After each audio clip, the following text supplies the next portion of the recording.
O Grande Conflito, capítulo 12. Após o protesto de Espira e a confissão de Augsburgo, seguiram-se anos de conflitos e trevas enfraquecido por divisões. O protestantismo parecia fadado à destruição. Entretanto, quando o imperador parecia triunfar, foi surpreendido pela derrota. Foi forçado a pelo menos estender tolerância às doutrinas que tanto quisera destruir ao longo da vida. Viu seus exércitos serem desperdiçados em batalhas, seus recursos se exaurirem e muitos reinos ameaçarem se revoltar, ao passo que a fé que havia tentado suprimir crescia por toda parte. Carlos V estava batalhando contra o poder onipotente. Deus dissera: haja luz, mas o imperador havia tentado manter a escuridão intocada. Desgastado com um longo conflito, abdicou do trono e se refugiou em um monastério. Muitas das regiões da Suíça ou cantões aceitaram a fé reformada, mas outras se agarraram aos ensinos de Roma. A perseguição resultou em guerra civil. Zuínglio e muitos outros que haviam aderido à reforma caíram no sangrento campo de Capela. Roma estava triunfante, e em muitos lugares parecia prestes a recuperar tudo que havia perdido. Deus, porém, não havia abandonado sua causa, nem seu povo.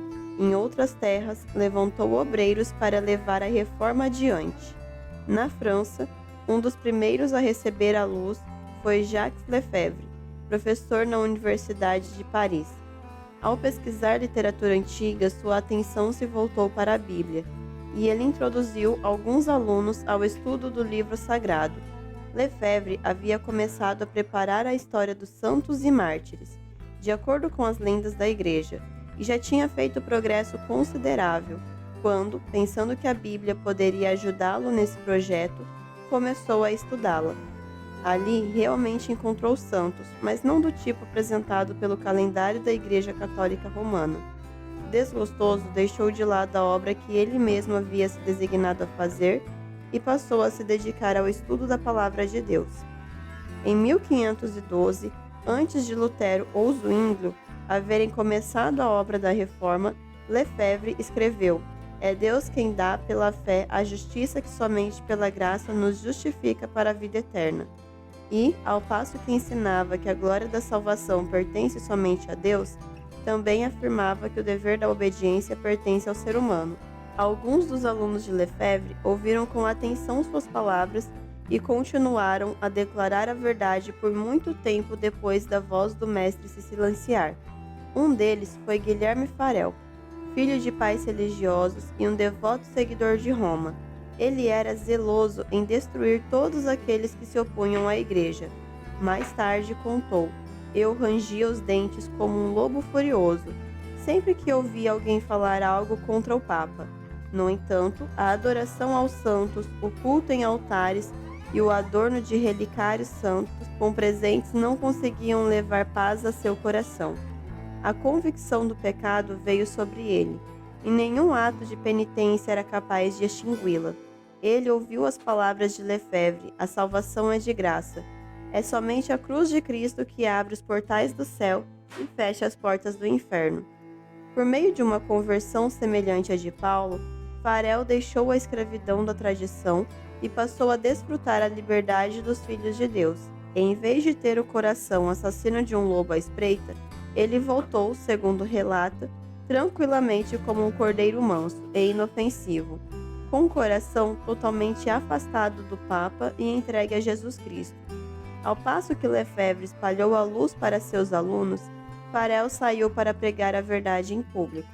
Uma autoridade da igreja, o bispo de Meaux, logo se uniu a eles. Outros professores se aliaram à proclamação do Evangelho e conquistaram seguidores desde os lares dos artesãos e camponeses até o palácio do rei. A irmã de Francisco I aceitou a fé reformada.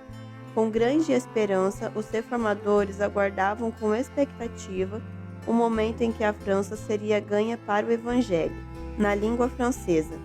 Suas esperanças, porém, não se concretizariam. Provas e perseguições estavam à frente dos discípulos de Cristo. Entretanto, um período de paz interrompeu o decorrer dos acontecimentos. permitindo que reunissem forças para enfrentar a tempestade vindoura. E a reforma fez rápido progresso. Lefebvre começou a traduzir o Novo Testamento e na mesma época em que a Bíblia luterana em alemão saía do prelo em Wittenberg, o Novo Testamento em francês foi publicado em Meaux. Logo, os camponeses de Meaux tinham as Sagradas Escrituras. Os trabalhadores nos campos e os artesãos nas oficinas alegravam seus labores diários conversando sobre as preciosas verdades da Bíblia. Embora pertencessem à classe mais humilde, plebeus, sem escolarização que trabalhavam duro, o poder reformador e exaltado da graça divina era visível na vida deles. A luz que se acendeu em Meaux enviou seus raios para lugares distantes. Todos os dias crescia o número de conversos. Por um tempo, o rei conteve a ira da hierarquia da igreja, mas os líderes papais finalmente prevaleceram. As fogueiras foram acesas e muitos testemunharam da verdade em meio a chamas. Pelos nobres corredores do castelo e do palácio, havia pessoas da realeza que valorizavam a verdade acima das riquezas, de posições e até mesmo da própria vida. Louis de Berquin vinha de berço nobre, era dedicado aos estudos, polido nas maneiras e de moral imaculada. Ele coroou todas essas outras virtudes, olhando para o luteranismo com ódio especial, mas Deus o guiou à Bíblia, e ele ficou surpreso ao encontrar ali não as doutrinas de Roma, mas as de Lutero. Então se entregou à causa do Evangelho. Os apoiadores de Roma na França o colocaram na prisão por heresia, mas o rei o libertou. Por anos, o rei Francisco vacilou entre Roma e a Reforma. As autoridades papais encarceraram Berquim 3 vezes, porém em todas o rei mandou soltá-lo, recusando-se a sacrificá-lo ao ódio dos líderes da igreja. Berquim recebeu repetidas advertências quanto ao perigo que o ameaçava na França, e apelaram para que ele seguisse os passos daqueles que haviam encontrado segurança no exílio voluntário, a ousadia de Berquim. Contudo, o zelo de Berquim só se fortaleceu. Ele decidiu partir para medidas mais ousadas. Além de se posicionar em defesa da verdade, ele atacaria os erros. Seus adversários mais ativos eram os monges cultos do Departamento de Teologia da Universidade de Paris, uma das mais elevadas autoridades eclesiásticas da nação. Com base nos escritos desses doutores, Berquim extraiu 12 proposições e declarou publicamente que eram contrárias à Bíblia, apelando ao rei que agisse como juiz da controvérsia. O rei ficou feliz por ter a oportunidade de humilhar o orgulho daqueles monges arrogantes. Então, ele ordenou que os religiosos católicos defendessem sua causa usando a Bíblia. Pouco auxílio encontrariam nessa arma. Tortura e fogueira eram as armas que melhor sabiam usar. Eles se viram prestes a cair no abismo para o qual tinham a esperança de empurrar Berquim. Começaram a olhar em volta em busca de um meio de escape. Na mesma época, uma imagem da Virgem que ficava na esquina de uma das ruas foi mutilada. Multidões aglomeraram no local, lamentando com ira. O rei ficou profundamente chateado. Isso é fruto das doutrinas de Berquim, proclamaram os monges.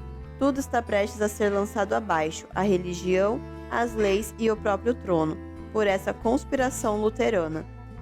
O rei se retirou de Paris, deixando os monges livres para fazer o que quisessem. Berquim foi julgado e condenado à morte. Para impedir que Francisco interviesse e o salvasse, executaram a sentença no mesmo dia em que foi pronunciada. Ao meio-dia, uma grande multidão se reuniu para testemunhar o acontecimento, e muitos ficaram pasmos ao ver que a vítima escolhida vinha de uma das melhores e mais corajosas famílias de nobres da França. Perplexidade, indignação, escárnio e ódio amargo escureciam o rosto da crescente multidão, mas em uma face nenhuma sombra repousava. O mártir só tinha consciência da presença do Senhor. O rosto de Berquim brilhava como a luz do céu. Ele vestia uma capa de veludo, uma jaqueta de cetim adamascado e calças douradas. Estava prestes a testemunhar de sua fé na presença do Rei dos Seis, e nenhum sinal de lamento contradiria sua alegria. À medida que a procissão se movia vagarosamente pelas ruas lotadas, o povo observava com espanto seu olhar de alegre triunfo. Diziam: ele parece alguém sentado em um templo, meditando somente em coisa santa. Berquim na estaca. Na estaca, Berquim tentou proferir algumas palavras ao povo, mas os monges começaram a gritar e os soldados a bater suas armas. Assim, o barulho sufocou a voz do mártir.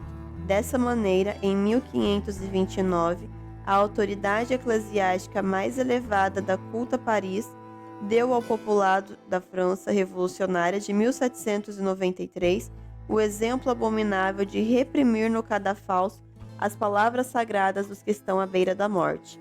Berquim foi estrangulado e seu corpo consumido nas chamas. Os mestres da fé reformada partiram para outros campos. Lefebvre seguiu para a Alemanha. Farel voltou para sua cidade natal no leste da França, a fim de espalhar a luz no lar de sua infância. A verdade que ele ensinava encontrou ouvintes. Logo foi expulso da cidade. Viajava então de vila em vila, ensinando em casas e prados escondidos. Encontrava abrigo nas florestas e em meio às cavernas rochosas que conhecera quando menino. Assim como nos dias dos apóstolos, a perseguição tinha servido para o progresso do Evangelho. Filipenses 1:12. Afastados de Paris e de Meaux, os que haviam sido dispersos pregavam a palavra por onde quer que fossem. Atos 8:4.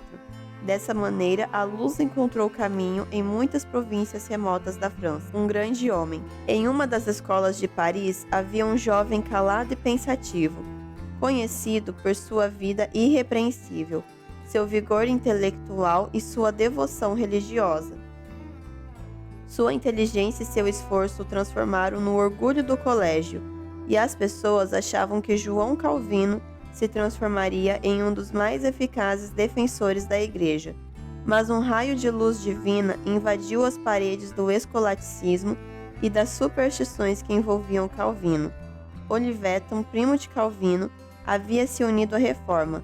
Os dois discutiram juntos as questões que afligiam a cristandade. Olivetan, um protestante, disse: há somente duas religiões no mundo: aquela que os seres humanos inventaram, na qual nos salvamos por meio de cerimônias e boas obras. A outra é a religião revelada na Bíblia, que nos ensina a procurar a salvação somente pela livre graça de Deus. Não aceito nenhuma de suas novas doutrinas, exclamou Calvino. Você pensa que eu vivi no erro a vida inteira?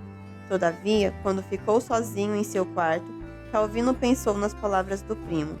Viu-se sem intercessor na presença do justo e santo juiz. As orações aos santos, as boas obras, as cerimônias da igreja, nada disso tinha poder para expiar pecados. Confissões e penitências eram incapazes de reconciliar o pecador com Deus. Fogueira impressionante.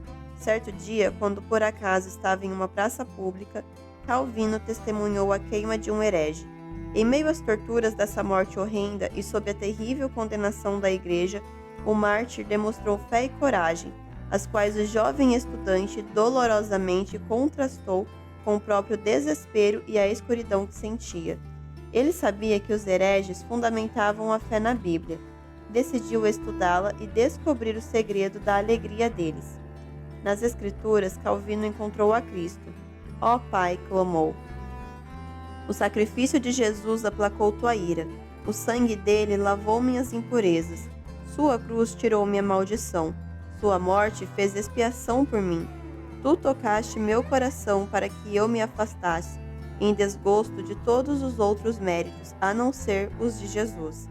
Calvino então tomou a resolução de dedicar a vida ao Evangelho, mas era de natureza tímida e queria se dedicar aos estudos.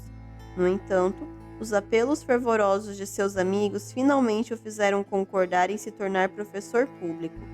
Suas palavras eram como orvalho que cai para refrescar a terra. Na época, ele estava em uma cidade provinciana, sob a proteção da princesa Margarida, que amava o Evangelho e estendia sua proteção aos discípulos da verdade bíblica. A obra de Calvino começou com as pessoas dentro de seus lares. Aqueles que ouviam a mensagem levavam as boas novas aos outros. Calvino prosseguiu estabelecendo o alicerce das igrejas que produziriam testemunhas destemidas da verdade. Paris receberia mais um convite para aceitar o evangelho. A cidade havia rejeitado o chamado de Lefebvre e Farel, mas novamente todas as classes da grande capital ouviriam a mensagem. O rei ainda não havia se posicionado por completo ao lado de Roma contra a reforma. Margarida resolveu pregar a fé reformada em Paris. Ela ordenou que um ministro protestante pregasse nas igrejas. Quando as autoridades papais proibiram que isso acontecesse, a princesa abriu o palácio. Foi anunciado que todos os dias seria pregado um sermão, e o povo estava convidado a comparecer. Milhares se reuniam diariamente. Então, o rei ordenou que 2 das igrejas de Paris fossem abertas. Nunca antes a cidade fora tão tocada pela palavra de Deus. Temperança, pureza, ordem e diligência começaram a tomar o lugar da embriaguez, imoralidade, das contendas e da ociosidade. Embora muitos aceitassem o evangelho, a maioria do povo rejeitava. Os líderes que favoreciam o papado conseguiram retomar sua influência. Mais uma vez, as igrejas foram fechadas e as fogueiras se acenderam. Calvino continuava em Paris. Por fim, as autoridades decidiram levá-lo para as chamas. Ele não fazia ideia do perigo que corria quando amigos entraram apressados em seu quarto com a notícia de que havia oficiais a caminho para prendê-lo. Naquele mesmo instante, ouviram uma forte batida na porta exterior. Não havia nenhum momento a perder. Alguns amigos detiveram os oficiais à porta, enquanto outros ajudaram o reformador a descer pela janela. Ele foi às pressas para a cabana de um trabalhador amigo da reforma. Disfarçado com as roupas de seu anfitrião e com uma enxada no ombro, Calvino começou sua jornada. Viajou para o sul e mais uma vez encontrou refúgio no território da princesa Margarida. Calvino não conseguiria permanecer inativo por tanto tempo. Assim que a tempestade se acalmou um pouco, ele partiu para um novo campo de atividade em Poitiers, onde algumas pessoas já eram favoráveis aos novos pontos de vista. Gente de todas as classes ouvia o evangelho com alegria. À medida que o número de ouvintes cresceu, os reformadores pensaram que seria mais seguro se reunir fora da cidade, como ponto de encontro. Escolheram uma caverna na qual as árvores e rochas dependuradas os mantinham completamente escondidos.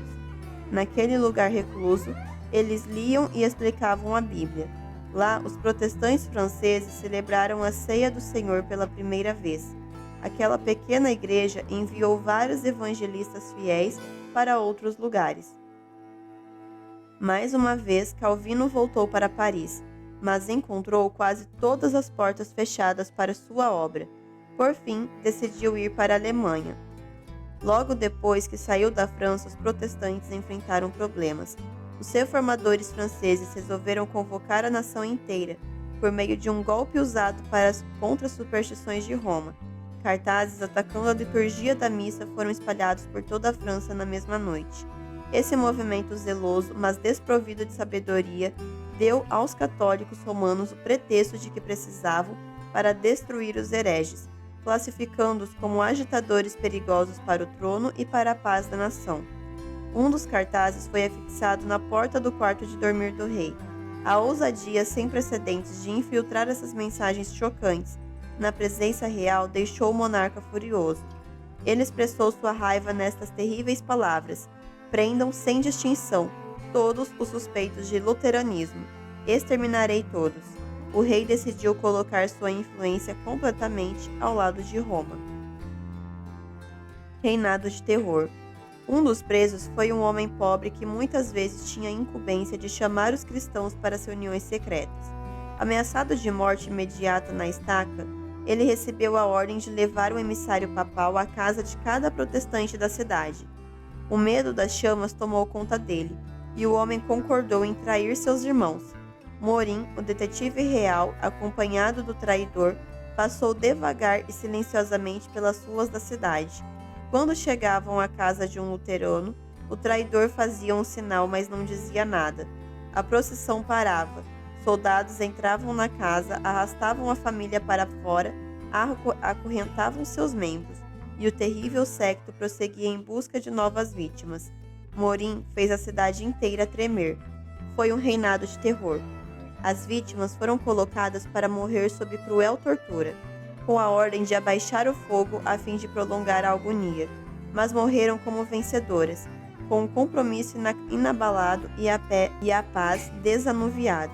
Os perseguidores sentiram-se derrotados. Toda a cidade de Paris pôde ver o tipo de gente que as novas opiniões produziam. Não há púlpito como a pira de um mártir. A alegria serena que iluminava a face daqueles cristãos enquanto prosseguiam para o local de execução fez um apelo de eloquência irresistível em prol do Evangelho. Os protestantes foram acusados de tramar o massacre aos católicos, da derrubada do governo e do assassinato do rei. Os acusadores não eram capazes de apresentar nenhum pingo de evidência para apoiar suas alegações. Enquanto isso, as crueldades feitas aos inocentes protestantes se acumulavam, como um imenso peso de castigo devido e, em séculos posteriores, acarretou exatamente a queda que os acusadores haviam predito para o rei, seu governo e seus súditos. Na verdade, quem fez isso foram os infiéis e os próprios defensores do Papa. A repressão do protestantismo traria esses desastres terríveis à França. Suspeita, desconfiança e terror se espalharam para todas as classes da sociedade. Centenas fugiram de Paris, exilando-se de sua terra natal. Em muitos casos, a partida foi o primeiro indício de que a pessoa era favorável à fé reformada. Os oficiais que apoiavam o Papa olhavam em volta perplexos, ao se dar conta dos hereges inesperados que haviam sido tolerados no meio deles. Censura. O rei Francisco I se deleitava em reunir eruditos de todos os países em sua corte. No novo zelo de erradicar as heresias, esse patrono do conhecimento proclamou um edito abolindo a imprensa em toda a França. Francisco I foi um dos muitos exemplos da história a demonstrar que a cultura intelectual não impede a manifestação de intolerância religiosa e perseguição. Os padres exigiam sangue para expiar o insulto feito ao alto céu por causa da condenação da missa.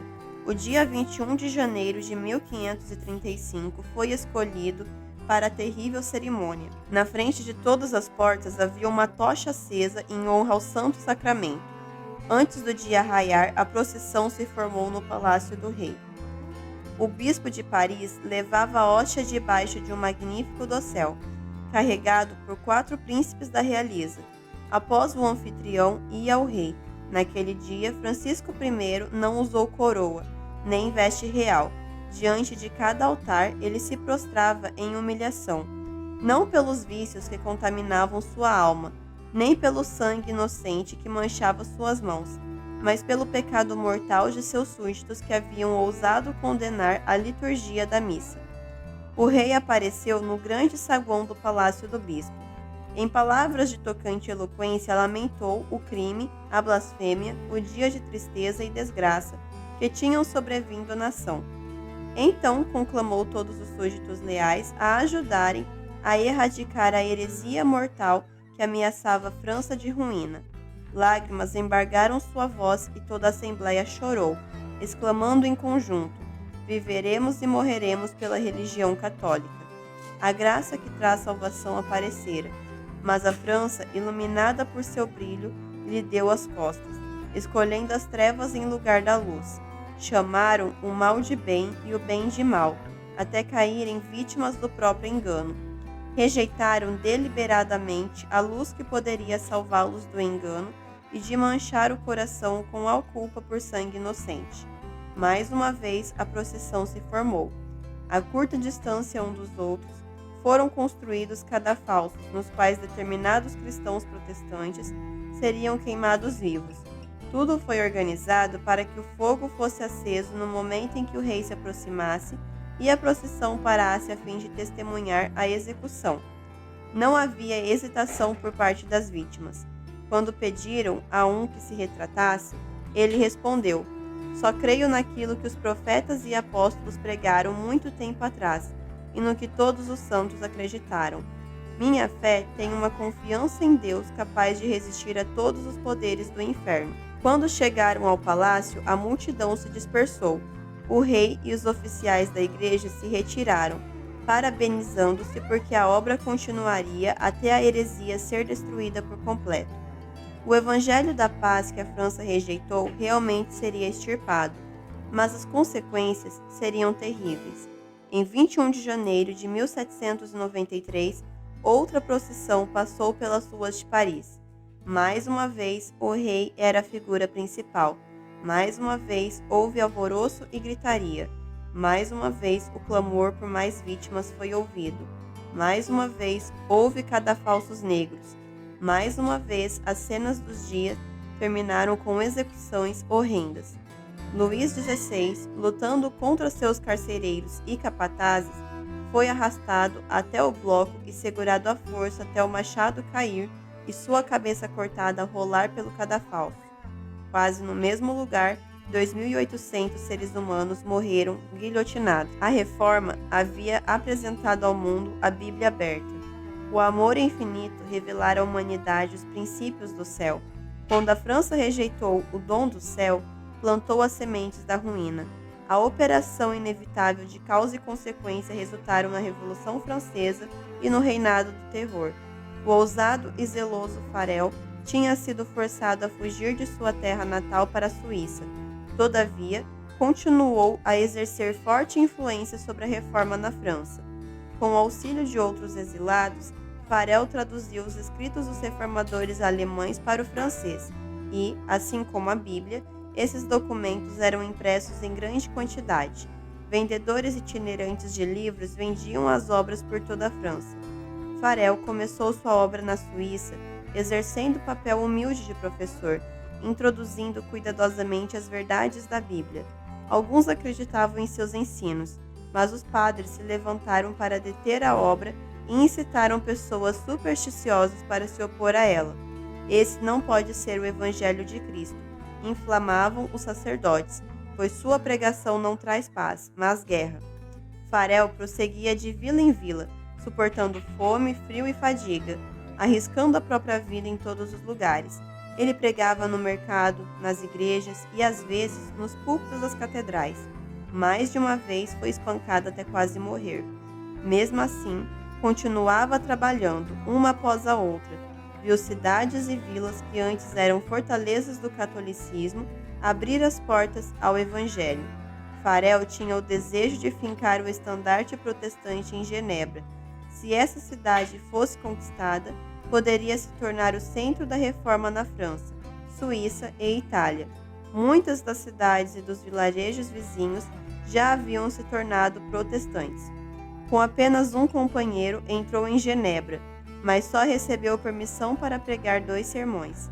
Os padres o chamaram a comparecer diante de um concílio da igreja, e foram com armas escondidas debaixo da roupa, determinados a lhe tirar a vida.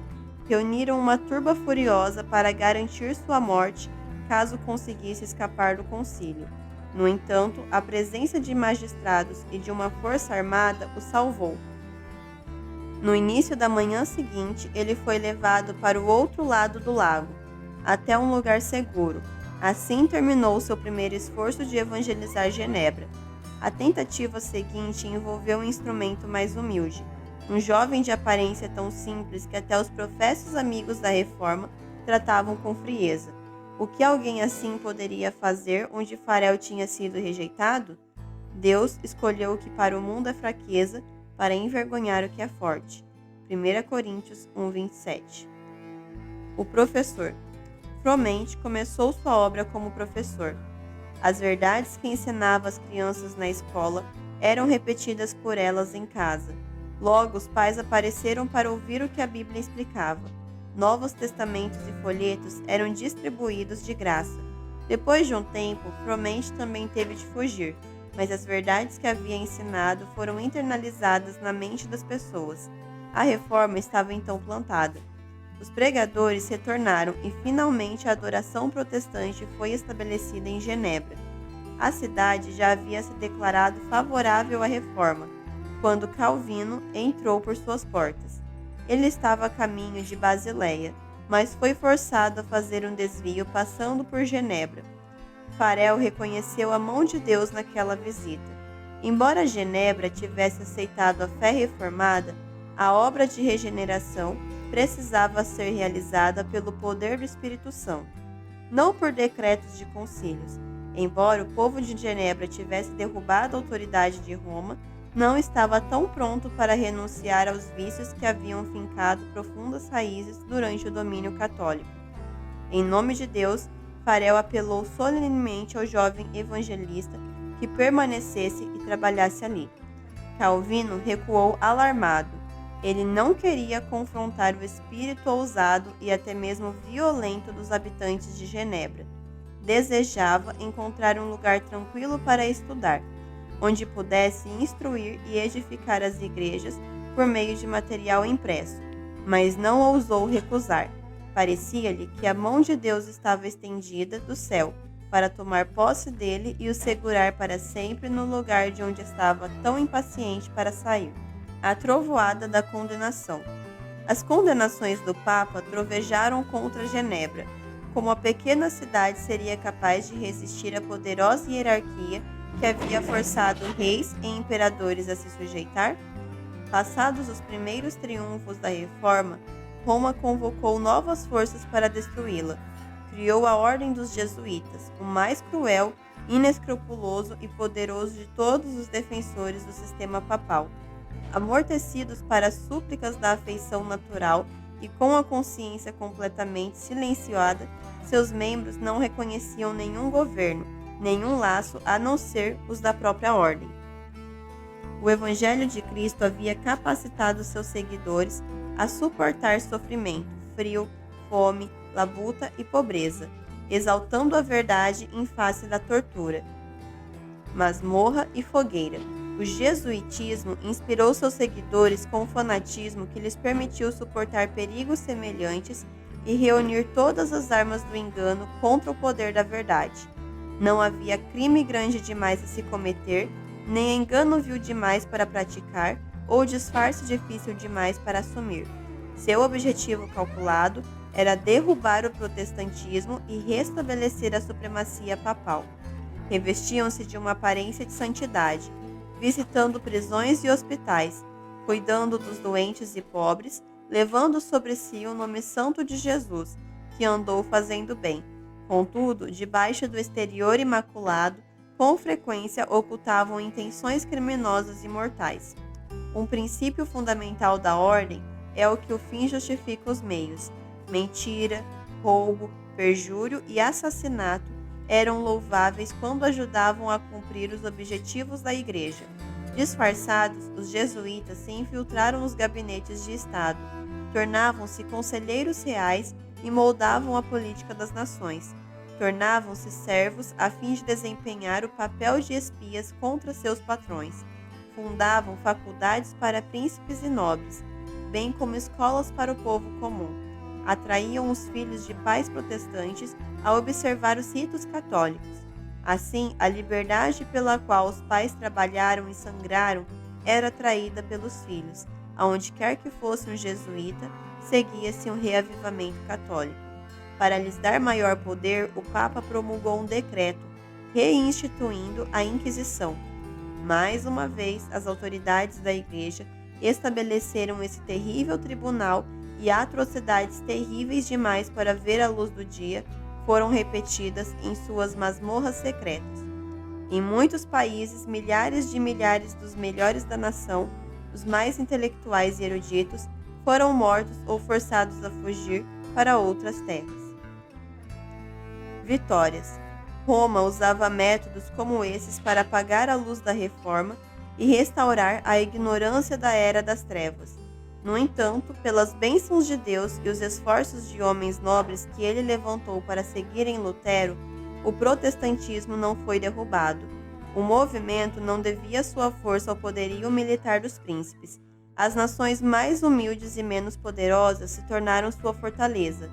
Foram a pequena Genebra, a Holanda, que lutavam contra a tirania da Espanha, e a gélida Suécia, coberta de neve, que conquistaram vitórias para a reforma. Por quase 30 anos, Calvino trabalhou em Genebra para espalhar a reforma por toda a Europa. Seu comportamento não era irrepreensível, nem suas doutrinas desprovidas de erro. mas ele foi essencial na proclamação de verdades de importância especial, em manter a força do protestantismo contra a rápida maré de retorno do papado e na promoção da simplicidade e pureza de vida nas igrejas reformadas. Publicações e professores saíam de Genebra para espalhar as doutrinas reformadas. Os perseguidos de todas as terras buscavam em Genebra instrução e ânimo. A cidade de Calvino se tornou um refúgio para os reformadores caçados de toda a Europa Ocidental. Genebra os recebia de braços abertos, e quando encontravam um lar ali, abençoavam a cidade adotada com suas habilidades, sua erudição e sua fé profunda. John Knox, o corajoso reformador escocês, muitos dos puritanos ingleses, os protestantes da Holanda e da Espanha e os huguenotes da França, todos eles carregaram a tocha de Genebra para iluminar a escuridão de sua terra natal.